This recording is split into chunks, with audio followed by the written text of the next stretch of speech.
राज्यसभा सांसद कपिल सिब्बल ने चुनाव आयोग पर सवाल उठाए हैं। उन्होंने कहा कि 11 दिन के बाद आयोग की वेबसाइट पर वोट का डेटा आ रहा है। ऐसे में मेरा सवाल है कि 11 दिन बाद डेटा क्यों आया? आज के दिन किसी भी संस्था पर जनता को भरोसा नहीं है। राज्यसभा सांसद कपिल सिब्बल ने कहा कि अब हाल ही में चर्चा हो रही है कि हमारी इलेक्शन कमीशन पारदर्शिता से काम कर रही है या नहीं, और आपको मालूम है कि अभी सुप्रीम कोर्ट का भी निर्णय आया है और सुप्रीम कोर्ट ने कहा कि हर नागरिक को ईसीआई पर विश्वास रखना चाहिए और यह सही भी है। लेकिन सवाल यह उठता है कि इलेक्शन कमीशन और ऐसी ही और संस्थाएं विश्वास लायक है भी या नहीं। कपिल सिब्बल ने कहा, सुप्रीम कोर्ट का ईवीएम पर निर्णय आया है। कोर्ट ने कहा कि लोगों को चुनाव आयोग पर भरोसा रखना चाहिए। पहले चरण की वोटिंग के बाद इसका डेटा 11 दिन बाद आया। इसमें बताया गया कि कितने प्रतिशत वोट पड़े, लेकिन कितने वोट डाले गए थे यह नहीं बताया गया। इसका कारण मैं नहीं जानता।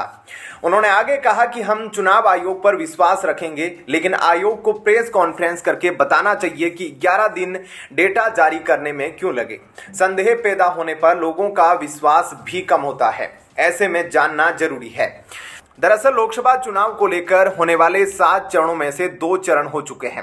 पहले चरण की वोटिंग 19 अप्रैल को तो दूसरे चरण के लिए 26 अप्रैल को हुई थी। तीसरे चरण के लिए 7 मई को, चौथे चरण के लिए 13 मई को, पांचवें चरण के लिए 20 मई को और छठे चरण के लिए 25 मई को और 7वें चरण के लिए 1 जून को वोटिंग होनी है। रिजल्ट 4 जून को आएगा। सिब्बल ने कहा कि भारत के इतिहास में राजनीति कभी इतनी नीचे नहीं गिरी जितनी आज गिर रही है। सिब्बल ने चुनाव आयोग से मामले में पीएम मोदी से कार्रवाई करने का आग्रह किया।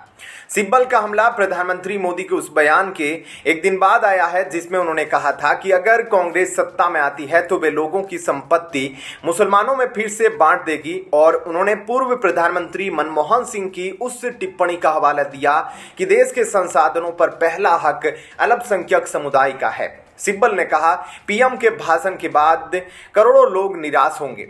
1950 के बाद से शायद किसी अन्य प्रधानमंत्री ने ऐसा बयान नहीं दिया। भाषण बताता है कि हमारे अल्पसंख्यक जो वर्षों से भारत में रह रहे हैं वे घुसपैठिए हैं या किस तरह की राजनीति और कैसी संस्कृति है। ऐसे में क्या कहना है आपका? कमेंट सेक्शन में अपनी राय जरूर दीजिएगा। धन्यवाद।